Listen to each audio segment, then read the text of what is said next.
আমরা দেখছি পরিবর্তিত বাংলাদেশ, শাসন ক্ষেত্রে শাসক বদলেছে কিন্তু শোষণের ধারা বদলায়নি। ইতিমধ্যে যে সমস্ত লক্ষণ ফুটে উঠেছে আপনারা সবাই পরিষ্কার। সর্বশেষ যেটা পেরেক মারা হচ্ছে,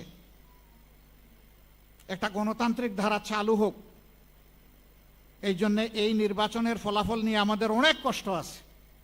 সব কষ্ট চেপে আমরা বলেছি আমাদের দেশটা গণতান্ত্রিক ট্রেন হিসাবে রেল লাইনের উপরে উঠুক, চলুক, সামনের দিকে চলুক, আস্তে আস্তে ঠিক হয়ে যাবে।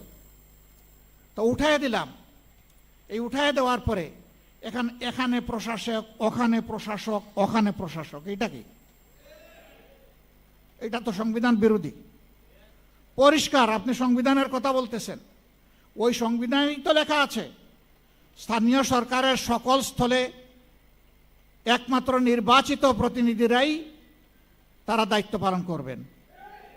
তো এদেরকে কে নির্বাচন করলো? এরা দলীয় আনুগত্যের ভিত্তিতে বিভিন্ন জায়গায় লোকদেরকে বসিয়ে দেওয়া হচ্ছে, জাতির গাড়ে চাপিয়ে দেওয়া হচ্ছে। আমরা এগুলো মানি না। আপনি সংবিধানের এক অংশ মানবেন, আর এক অংশ মানেন না। ভারী মজা।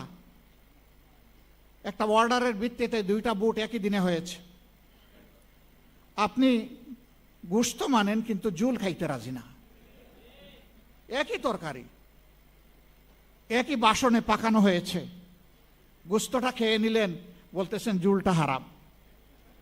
তো ওই গোশত তো জুলের ভিতরে পাকানো হয়েছে, তাইলে এই গোশত হালাল হয় কিভাবে? ওইটাও হারাম।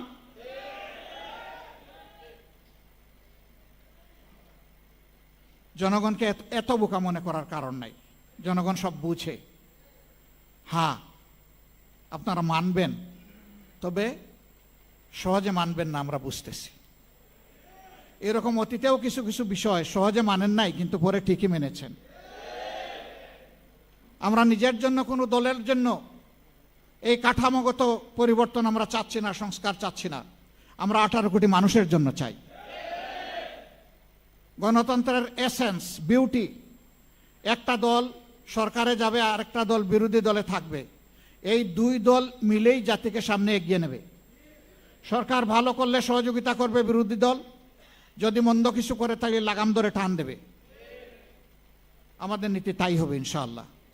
তাওয়ানু আলাল বিররি ওয়াত তাকওয়া ওয়ালা তাওয়ানু আলাল ইসমি ওয়াল উদওয়ান। এই নীতির বাইরে আমরা যাব না।